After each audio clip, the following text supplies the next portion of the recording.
সংক্রান্তি, এতে আছে বিউলির ডাল আছে, সিদ্ধ চাল আছে আর আতপ চাল আছে। এইটা দিয়ে এখন মিক্সিতে বাটবো, বেটে তারপরে যেটা করব সেটা দেখাবো। এটা এখন বাটা হবে, একবারটা হবে না, দুবারে দিতে হবে। তখন যে চাল ডালগুলো সব দেখানো তুলছি গ্লাসে, সেগুলো আমার সব বাটা হয়ে গেছে। এবার আমি যেটা করব সেটা তখন আবার ডেকে দেখিয়ে দেবো। দুটোই হয়ে গেছে বাটা, আগে শিলে হতো, এখন মিক্সিতে হচ্ছে। তখন শিলে এইসব বেটেছি, বেটে করেছি, ছেলেমেয়েরা সবাইকে এরকম বেটেই খাইয়েছি। দিয়ে দিচ্ছি,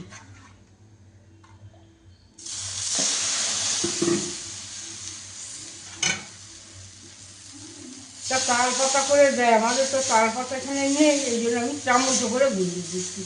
চামচ করে ঘুরিয়ে দিলেও উঠছে ভালো। এটা সরিষার ইতুর পর্ব আমাদের, অঘ্রাণ মাসে এটা ইতুর পর্ব, শেষ সংক্রান্তি, এটা ইতু পর্ব, ইতুর স্বাদ। এটা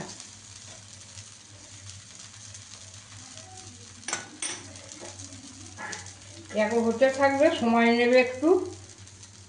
ইতুর পার্বণ।